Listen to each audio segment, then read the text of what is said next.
Isang bagong araw na naman ng pag-alis stress. For today's video, pupuntahan natin at tutuklasin ang river na may secret. Kung ganyan ba naman kaganda. Kabruha, ang bubungad sa inyo.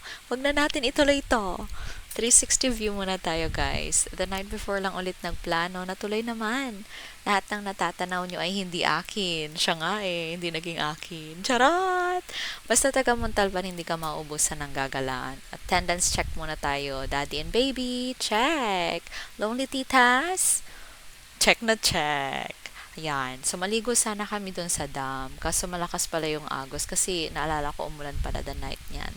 So, pagbaba guys, may kakausap na agad sa inyo. 60 pesos per head lang yung bangka. Back and forth na po yun. O, kanya-kanyang pwesto na lang ha. O, pak, buti pa yung bangka. Mahal. Mahal ka ba? Tigil mo na yan! Pansin nyo ba? Green yung bangka. Green yung tubig. Green yung puno. At green yung bundok. No worries guys, yung utak namin brown pa din. Di ka sure. Pagbaba guys, tatanungin lang kayo ni kuya kung what time kayo papasundo at babalikan niya kayo. Sana all binabalikan.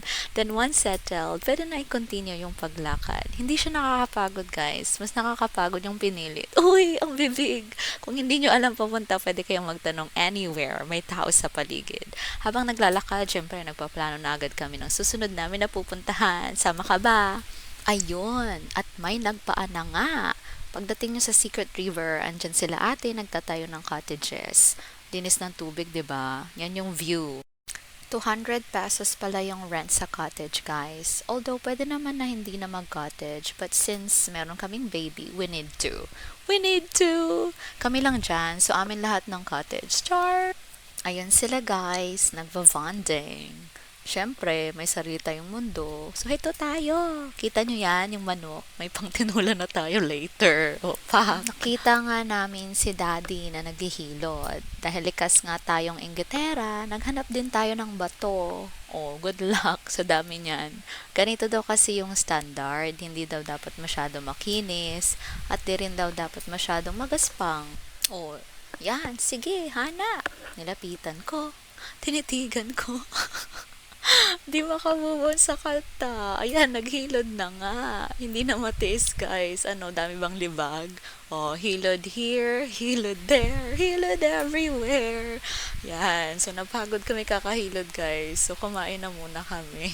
Since biglaan ito, nagdala lang kami ng kanin at delata. Pwede magpaluto ng kanton, kaya may nakita kayong kanton dyan. 30 pesos pala yung isa. So, medyo pricey, pero carry na, kaysa naman magutom kayo, 'di ba? Kanina, may dumaan na nagtitinda.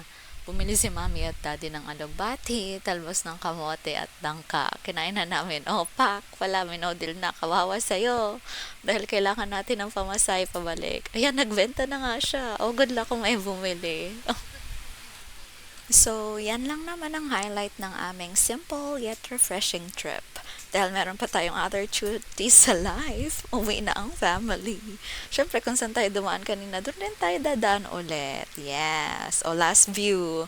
O, nawala ba stress? Sure, it did! So, before this video ends, choose the right people to have fun with. If they choose to leave, then let them go. I'm sure they're looking for the right people to be with too. Following our page, guys, honestly, naghahanap talaga kami ng mga tropa. We'll keep you posted once we have decided kung saan next trip namin. Okay? But for now, here we are! Yes, nakita nyo na yung secret. Alam nyo na yung secret. You can visit there anytime, anywhere. See ya, mga ka-Alestres. Baboosh!